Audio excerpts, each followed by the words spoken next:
Thank you everybody for being here. We've got a lot of slides to go through, so I'm just going to dive right in. And we're going to start by looking at the TLS handshake. So the purpose of the TLS handshake, of course, is that the client and server want to agree upon a shared secret, and that's going to happen oftentimes through RSA-based key exchanges. So you have two modes of RSA key exchanges. You've got encryption-based and signature-based. Now, what we're focusing on for this talk is RSA encryption-based key exchanges. And that looks something like this. What we're really interested in here is only the one message, the client key exchange. And so what this contains is RSA encrypted pre-master secret data. So this is going to be the data that's used to later derive keys in this handshake and authenticate it. To understand what's going on here, we need to look at RSA encryption. The basic algorithms for RSA encryption are pretty easy to understand, but it can't really work this way in the real world. This is what we would call textbook RSA, and it breaks down when you're looking at values of 0 and 1. You've got identity arrangements here, and this is why we need padding. So padding is going to be a way that we're going to specially format our messages so that they will be appropriate for secure encryption through RSA. And the padding that's being used for TLS prior to 1.3 is PKCS number 1, 1.5. The structure of this looks something like this. We start out with a block type that's going to be a constant 0002. We then have some random bytes. The random bytes cannot contain any nulls because it is then terminated with null byte. And then we see the TLS version. Now you see here this has 0303. That naturally stands for TLS 1.2 because, yeah, it just does. Yeah, And TLS versions are a thing. We could give a whole talk about TLS version numbers. But that's not the topic of the talk today. yeah, the topic is more about this secret data here. These random bytes at the end, this is the pre-master secret in this case in the client key exchange. And Daniel Bleichenbacher had looked at this and considered the possibility of chosen ciphertext attacks on this. And so this is based on the fact that an RSA block is going to start with these static bytes, 0002, and we have to think about what happens when, what the server should do if it receives a value that decrypts but does not start with these values. So the initial idea here was just, why not send an error back, let the user know or let the client know that there was, for example, a wrong block type prefix. But this doesn't really turn out to be such a great idea because when you're doing this, that error message is actually leaking information about the encrypted data. So if you know that it has a correct prefix, you know that the value of the message is within certain ranges. And if it has a bad prefix, it's going to be outside of those ranges. Now, this combines with a factor of or property of RSA encryption known as malleability, in which we can multiply two plain text, or the multiplication of plain text has a correlation with the multiplication of the ciphertext there. So by multiplying a chosen ciphertext with the known ciphertext, you can derive that these plain texts have a relationship. And really at this point, it's important to reiterate that RSA is doing everything based on numbers. You're not talking about strings here, you're talking about messages and keys and modulo, and these are all just numbers. So what we can say then is that if we have some message times some chosen value, and that ends up starting with 0x or with 0002, that we know something. But what exactly do we know? What's the importance of this? Well, to get an idea of that, let's just look at a basic algebraic example here. Let's say that I give you a problem and you know that 3000 times the variable x is going to be a 5-digit decimal starting with the numbers 4 and 5. That means that 3000x, in other words, has to be greater than or equal to 45,000, but it has to be less than 46,000. We can reduce that, and you know that 15 is less than or equal to x and is less than 15.33. Now, if you get some additional information here and you learn that also 3010 times x follows that same property where you've got a 5-digit decimal starting with 45, then you get another interval. You can combine these intervals into a smaller range. And so with each time that you're learning about this other factor of x, you're able to narrow down the range.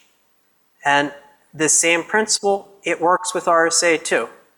But it is just a bit more complicated because of the modula. You end up with multiple intervals that have to reconcile. But Bleichenbacher did derive a formula for going through this. And the long story of that is basically just that each time you get a positive response back from the server telling you that the padding was correct, you're narrowing in on the possibilities of the decrypted value. And after you've done this enough, you've got a small enough space that you can simply do a brute force search and recover the message. So there are various variations of this though. It's not necessarily always going to be that a server tells you that the block type prefix is incorrect. It could also be that the padding length or various other fields like the null byte might be in the wrong place. And so depending on what server checks are actually there, you're going to get different oracles, and these different oracles will have different strengths, meaning that they will require more or fewer numbers of connections to the oracle to get down to your final value. Yeah. So, okay, so this was detected back in 1998. So after that, people, of course, wondered, what do we do now? How do we fix this? And so you have to remember, 1998, that was back, TLS didn't exist there. It was still called SSL. And then in 1999, the first TLS standard, TLS 1.0, was published, and this was the first standard that contained countermeasures against this kind of attack. And I'll just read this to you. The best way to avoid vulnerability to this attack is to treat incorrectly formatted messages in a manner indistinguishable from correctly formatted RSA blocks. Thus, when it receives an incorrectly formatted RSA block, a server should generate a random 48-byte value and proceed using it as the pre-master secret.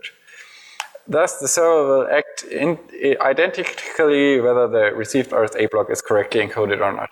So the idea here is, if a server detects something is wrong about this RSA message, it will not send an error, but it will continue with a random value and pretend everything is all right. And this will then fail later on, because obviously then the server and the client will end up with a different key, and there will be no useful communication. So if this sounds a bit strange to you, then maybe you're right, because maybe this was not the best fix, but that's what they came up with. Now, but the current TLS standard is TLS 1.2, and yeah, so that's basically what I said. So in case of a bad padding, a server should pretend everything is all right and then use a random value to continue the handshake. Now, the current TLS standard is TLS 1.2, and there this section got a bit longer. So because someone figured out, okay, there are some problems with this old algorithm, particularly with the handling of the version number, someone figured out there's an attack very similar to Bleichenbachers attack. And so TLS 1.2 says, yeah, as described by Klima, this was this improved Bleichenbacher attack. These vulnerabilities can be avoided by treating incorrectly formatted messages, blocks, and or mismatched version numbers in a manner indistinguishable from correctly formatted RSA blocks. And then it describes an algorithm with 3 steps here. Apparently in step 3 there's also a variation that it could do several different things. Then it goes on, it proposes another algorithm which you could also use. The difference between the two is how you would actually handle a wrong version number. And then it tells you, although no practical attacks against this construction are known, Klima et al. Describes some theoretical attacks, and therefore the first construction is recommended. So we have 2 algorithms how to prevent this attack. We really should only use one of them, but yeah, the standard describes 2. And also, by the way, we should prevent timing attacks and other kinds of leaks. And yeah, so it's a really long section how to prevent these attacks. So to summarize that, so what you're supposed to do is that you generate a random value before you actually decrypt the message. And the reason for that is the timing attack. Because if you generate this random value after you figured out that this message is wrong, then the client could, depending on how long it takes you to generate this random value, kind of figure out whether you had a correctly formatted message or not. So you generate this random value anyway, and you only swap out your value if you figure out the padding is incorrect. Yeah. And if you have a bad version number, then the server can do different things. It could either continue with the random value, or it could replace the version with actually the correct version. There's a very subtle theoretical argument why this is preferable.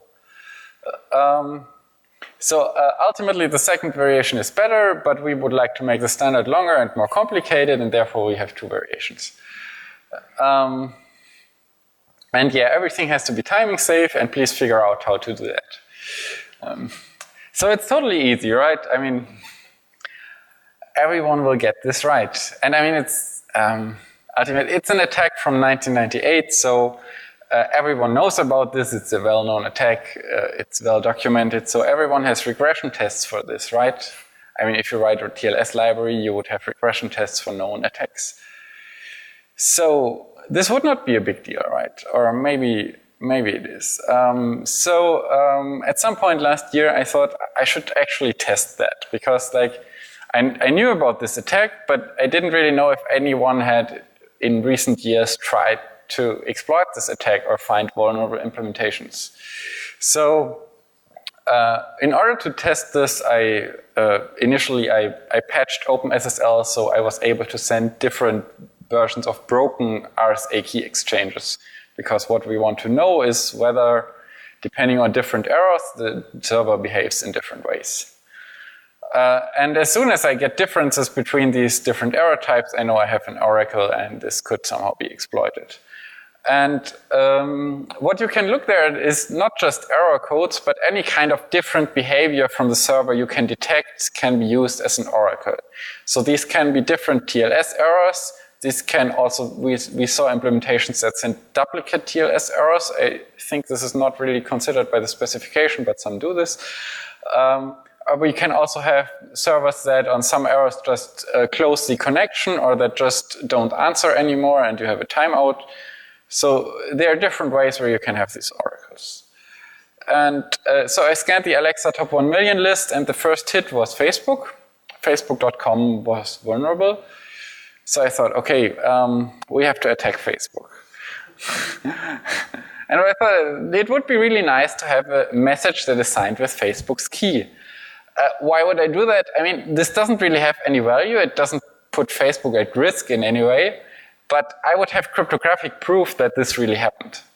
Like, nobody can tell me that I'm just making this up or anything. So I reached out to Juraj. He is like the third author of the paper who is not here. And together, like, we built together a proof of concept attack. And as we would need several thousands of connections to Facebook, we wanted this to be fast, so we didn't have to wait several weeks till it completed.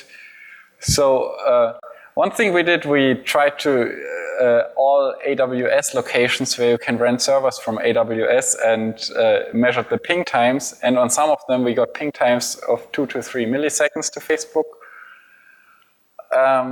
We also figured out that if you have many very short connections, then using this option called TCP no delay gives you a huge speed up. So this was, I think, by a factor of 10 faster we got there with the attack.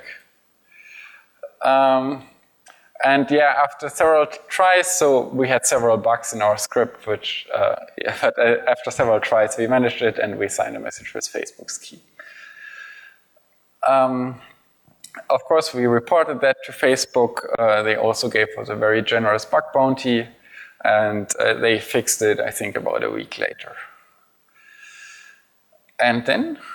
Yeah, so now at this point, after Facebook had delivered their patch, you can see if we send a crafted client key exchange that has improper padding, we just get generic alerts back. We're not seeing anything that is going to be an oracle anymore. But what happens if we play with the message flow a little bit?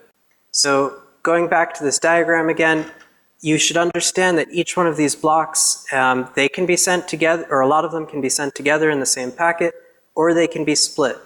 And what we found is that when splitting these messages up, that Facebook would actually have some slightly different behavior. You could actually just omit the change cipher spec and the finished message, and you end up with something like this. So now this is with after Facebook had deployed their first patch. We run our test again, but this time we are not sending out the final change cipher spec and finished message.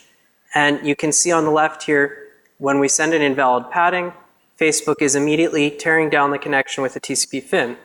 But if we have a PCI conforming client key exchange, meaning it has that valid block prefix and everything, Facebook servers were leaving the connection open, waiting for us to send more data.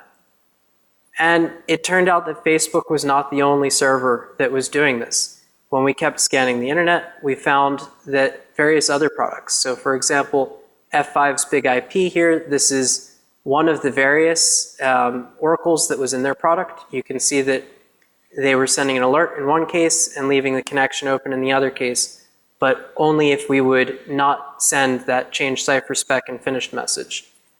And just as one more example, with the Citrix NetScaler, this one we would send the full exchange and the connection status would again indicate to us whether or not we had valid padding. So, yeah. So what is the impact of this? You would assume, okay, we can decrypt messages. That sounds pretty bad. But in practice, it's a bit more complicated. So we learned earlier that there are these two different ways to do TLS handshakes. One is this older RSA encryption modes, and there are these more modern modes that use only RSA signatures and use a Diffie-Hellman key exchange. And if a server or a client only support this old mode, so we have a connection with this old mode, this is kind of the most devastating attack, because then we can just record that data, later on do the attack, and then decrypt all the data. However, these days, most people prefer to use these more modern modes, of course, and they still support RSA encryption for legacy connections, but they would usually not use them because all the modern browsers support these Diffie-Hellman modes, and if you have a server that supports both, then it would choose the Diffie-Hellman mode. This could still be attacked in theory, but in order to do that, you would have to do this attack really fast. And as I mentioned earlier, we're talking about several tens of thousands of connections. So this would be challenging. And we think this might be possible, but we've never performed such an attack. So we don't know if it's practical. But if you think about a target like Facebook, they have many servers, they are fast, so you could also parallelize this attack. So you could run it from 10 different places on the internet. And so this should be feasible, but we never tried it in practice. But still, the idea is, like, even if server and client support these more modern modes and have this fallback to this older mode, that could still be used for an attack, but this is a much more challenging attack. Yeah, Facebook, of course, was not the only vulnerable host. So here are a few others. Maybe you recognize some of the company names. I heard some of them are quite well known, like Apple.com, Cisco.com, eBay, PayPal, something from Microsoft. The thing here is, so we knew all these web pages are vulnerable, but what's really a challenge if you do something like this is then we need to find the vendors. And so we're trying to contact the owners of these web pages, but many people are not very happy to tell you about what products they're using. For example, like the first one here, the Apple.com. Apple is using Citrix devices, but they didn't want to tell us this. Trying to contact a lot of web pages, after all, we found a lot of vendors that were vulnerable, so we figured out, yeah, F5 devices were vulnerable, Citrix devices, Radware, Cisco had two different products that were vulnerable. Then we tested various open source libraries. We found that Bouncy Castle was vulnerable, Erlang, Wolf SSL. And then after we published our paper, other people found out that there were more vulnerable products. For example, Palo Alto Networks, IBM, several products from Symantec, Unisys, what was it? ClearPath MCP? Yeah, ClearPath MCP. I heard it's important, I have no idea what it is. And Cavium chips, which are accelerator chips, which are used in many other products. So we had a long list of vulnerable vendors. The Cisco thing was particularly interesting. So we heard from some web page operator that they were using a Cisco ACE. And so we contacted Cisco about it, obviously. And Cisco told us, yeah, we won't fix this because this device has been out of support for many years. So we're not doing any updates on this anymore. And this vulnerability was particularly severe because these devices didn't support any of these Diffie-Hellman modes. So you would always have this classic RSA key exchange, so we could easily decrypt traffic from that. But there were a lot of web pages that were still using these ACE devices. For example, Cisco.com.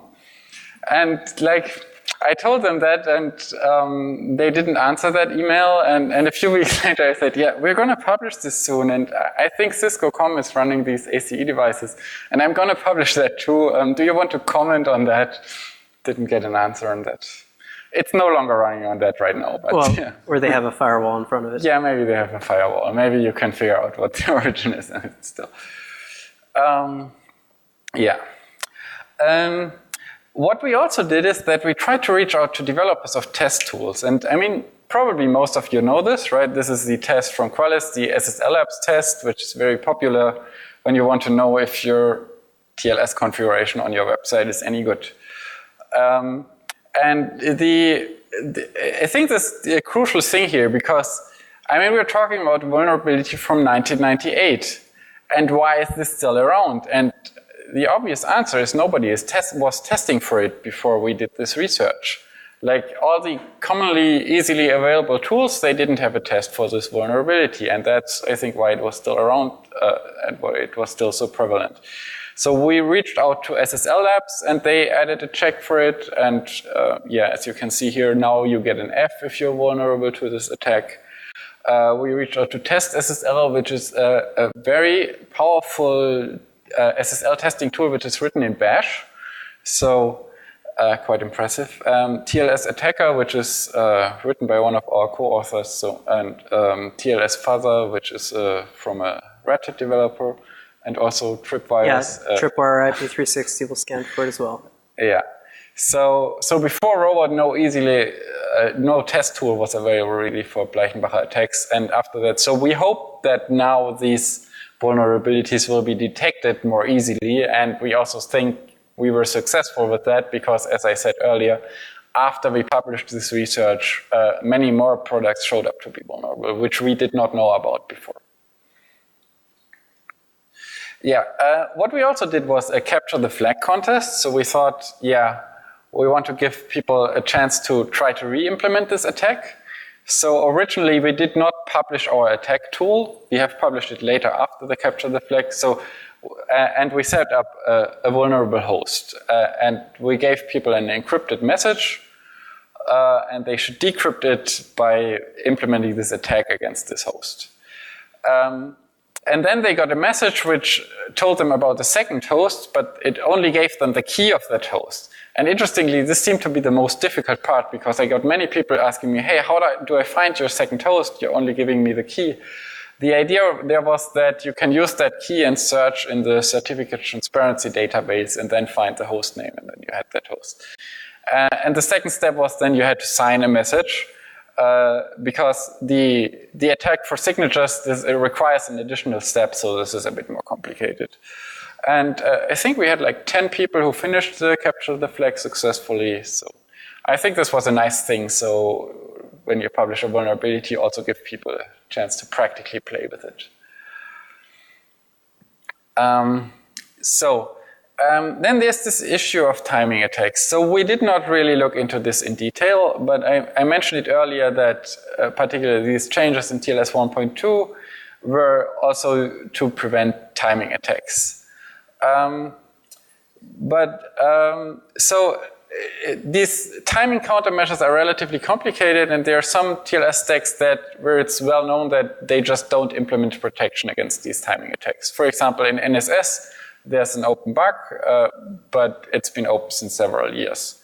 I guess it's not that relevant because almost nobody is using NSS on servers. But yeah. But then we learned something, that even if you implement the specification from TLS 1.2, which should protect you against timing attacks, you may still have a problem. And that comes back to this, that crypto is just math. So when we talk about cryptographic keys or signatures, everything, it's just, we're talking about numbers, right? Cryptographic key, an RSA key is 2 numbers, a signature is 1 number. And so these cryptographic libraries like OpenSSL, they use big num libraries. That is, like, they have mathematical functions that operate on numbers of arbitrary size. And this has the effect that if you have smaller numbers, they take less memory. Because, like, you have, I don't know, your number is 500 bytes large, so you have a buffer of 500 bytes, maybe a size value in front, and there you store your number. But if you have a smaller number, it's less space. And if you look back at RSA, okay, RSA is just some formula where you do some exponentiation and a modulus. And if you have a standard key size, then the result is 256 bytes large, usually. But it may start with a 0, and then it's 255 bytes, or 254 if it starts with 2 zeros. So simply the fact that this big num library has a variable size may give you another timing signal, because storing 255 bytes takes less time than storing 256 bytes. So you may have a side channel due to the use of big num libraries with variable size. If this is practical, we don't know. This is kind of an open research question.